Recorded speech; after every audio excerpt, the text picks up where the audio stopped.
Hello everyone, welcome back to মামিন নাজকিন। আশা করি সবাই তোমরা খুব ভালো আছো।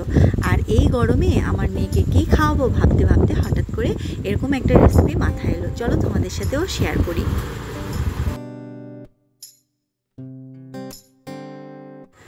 তো এই রেসিপিটা প্রিপেয়ার করার জন্য প্রথমেই আমি এখানে প্যানটাকে গরম করে নিয়েছি ভালো করে, তারপরে হিটটাকে মিডিয়াম লোতে রেখে 2 চামচ সুজি অ্যাড করে নিচ্ছি। 2 টেবিল স্পুন সুজি অ্যাড করে নেওয়ার পরে আমি খুব ভালো করে এটাকে ড্রাই রোস্ট করে নেব, হালকা লাল লাল করে ভেজে নেব।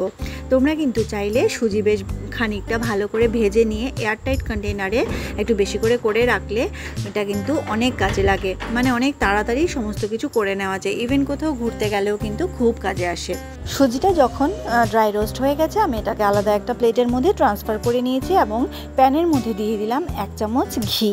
ঘিটা একটু ভালো করে গরম হয়ে গেছে, আমি তারপর এর মধ্যে অ্যাড করে দিয়েছি 1 চামচ গোটা সর্ষে অ্যাড করার পরে এখানে দেখো পাশে আমি কিছুটা কারি পাতা দিয়ে দিয়েছি।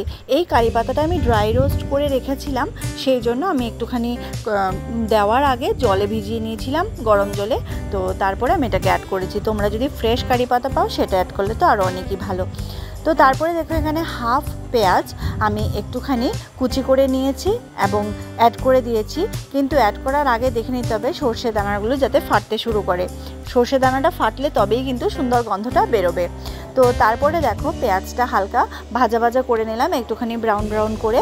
তারপর যে ভেজে রাখা সুজিটা ছিল, যেটা ড্রাই রোস্ট করে রেখেছিলাম, সেটাকে আমি এর মধ্যে অ্যাড করে দিয়েছি। এবারে আমি খুব বেশি এত ভাজাভুজি করব না, যেহেতু অলরেডি ড্রাই রোস্ট করা আছে। তারপর আমি দিয়ে দিচ্ছি এখানে 1 কাপ মতো জল। তো জলটা অ্যাড করে দেওয়ার পরে সমস্ত কিছু খুব ভালো করে মিক্স করে নিচ্ছি। আর সুজিটা কিন্তু সমস্ত জলটাই সোক করে নেবে, ততক্ষণই আমি কুক করব যতক্ষণ না সুজিটা ভালো করে সেদ্ধ হচ্ছে। আর মাঝখানে আমি দিয়ে দিচ্ছি একটু স্বাদ মতো নুন। তোমরা যদি 1 বছরের নিচে বেবিদের জন্য করো তাহলে নুনটা অবশ্যই স্কিপ করে তাহলে তোমরা প্রিপারেশনটা করতে পারো। তো যতক্ষণ এরকমভাবে সুজিটা রান্না হচ্ছে আমি কিন্তু মাঝে মাঝে এভাবেই একটুখানি নাড়াচাড়া করে দেব। না নাড়াচাড়া করলে কিন্তু অনেক সময় দলা পাকিয়ে যেতে পারে সুজিটা, আর সুজিটা কিন্তু খুব তাড়াতাড়ি জল সোক করে নেয়। তো সেই জন্য আমি এরকমভাবে একটুখানি নাড়াচাড়া করতে থাকবো।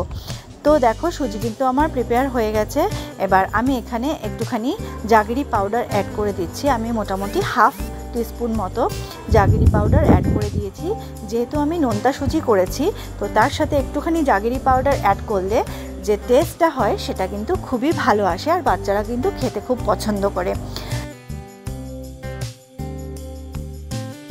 তো এবারে আমার দেখো সুজি কিন্তু রান্না করা একেবারেই কমপ্লিট হয়ে গেছে। আমি সার্ভিং বোলের মধ্যে কিন্তু তুলে নিচ্ছি, আমি আমার বেবিকে এটা সার্ভ করব।